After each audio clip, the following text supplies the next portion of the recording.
mga bossing. Andito na naman tayo boss sa Tingloy spot, favorite spot. Ayan, Ninong Pipo, shout out. Pulaki Fishing, Kamote Anglers, Puerto Galera Anglers. Maaga na namang umalis ng puerto para manghuli ng anugang hayop ito. Abangan natin pagtaas at nakuha pa ng linya eh. Pero hindi yan pating mga bossing siguro ano, ay kita nyo naman at ang rad ay nayugyog.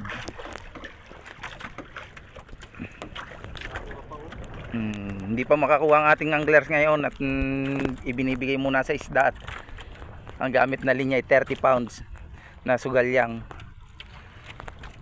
Naalalayan ng linya at talagang ayun o yung tip po ng ating rad. Nakita nyo naman kung paano yung mugyog. Si Makoy ho, ang ating angler ho, taga Tingloy mismo. Maaga hong sumalubong at lalaot. Ang kanyang bangka ay nasira. May bagsak ko ng alo ng tarik. Kaya siya muna ay sinama natin pangangawil. Pagjigiging. Yan, nakakuha ka na ng 10 meters. Nakalampas ka na dun sa dilaw eh.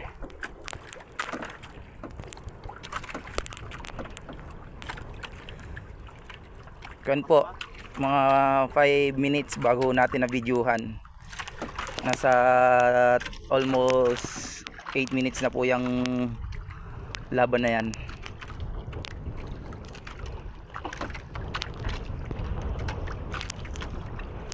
Ninong, yan yung lure mo. Ganyan. Yung salamat sa kay Kuya Greg Galera. Yung hinulmahan namin ng ginayanan namin ng hugot. Yan na yung replica ng hugot mo. Ng rugrug mo. Yung JC Claro. JC Claro. Yung blue. Blue nga pala yan yung isang hinulma. Nakuha pa eh. Nakuha yung dugtong yun. Hindi ho niya mapwersa ho kasi may dugtong ho yung linya niya. 3 dugtong. 3 ano? Nadali ho ng Batulapo yung earth. Nung dumayo ho kami sa Mabini nung nakaraan linggo bago magkabagyo. 3 lure ang nadali. 3 lure ho ang aming na-donate doon. Kaya mataas na ho yung tubig sa Mabini. Iniwan ho namin doon 3 400 grams.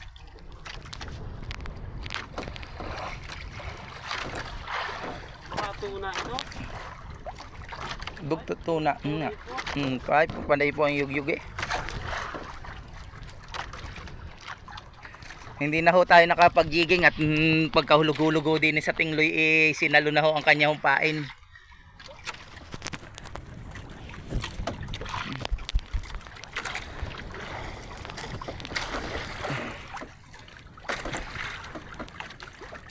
Ikaw naman. Ikaw naman. Pakuha ka na. Lord, thank you sa blessings. Napakaagang blessing. Salamat po.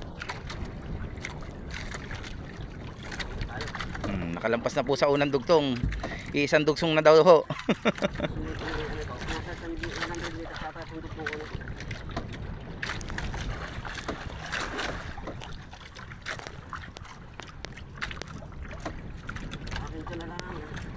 Bigay mo na. Buenas ho talaga itong ating bangka. Atin sa susunod na linggo ipipintahan na ho ito.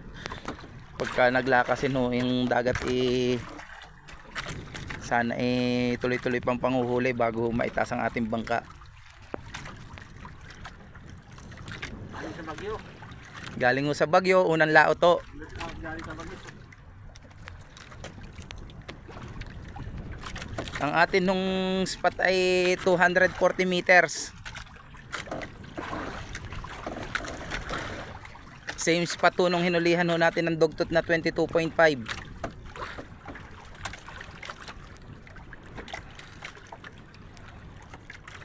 Kuya Greg, sana makahuli ka rin dyan sa Ilihan. Hindi kami nakasama dyan at medyo malayo din eh. Galing pa ho ako ng puerto. Nanggaling diretsyon Tingloy.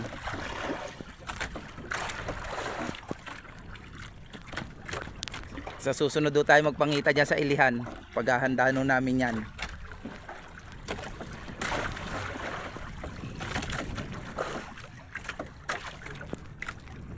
Ninong, yung sinasabi naman, pagka ikaw kukuha ng pain, ayan, padadalang ka na ni Makoy ng pain, pang DT, makakahuli ka na. Hindi na panghiwas ang ipadadala sa iyo.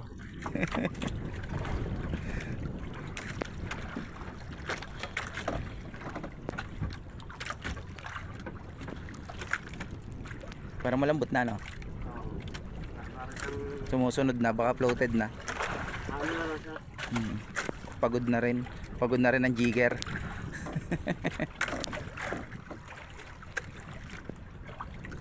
Ang problema dito, naiwan natin yung gancho. Tayo gancho.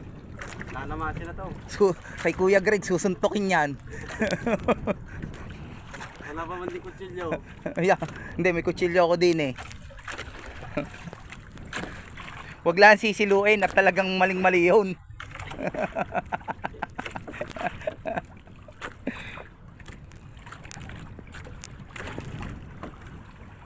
Hanggang pag yan eh, langoyin ko, sugbuhin ko.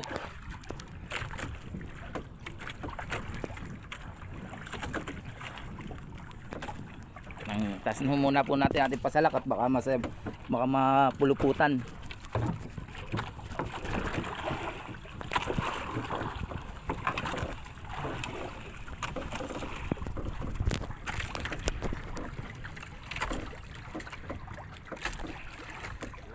Pati ho magbibideo, excited na kung ilang meters na lang.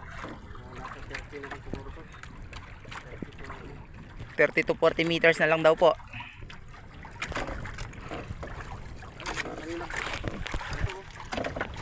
Puti? Hindi.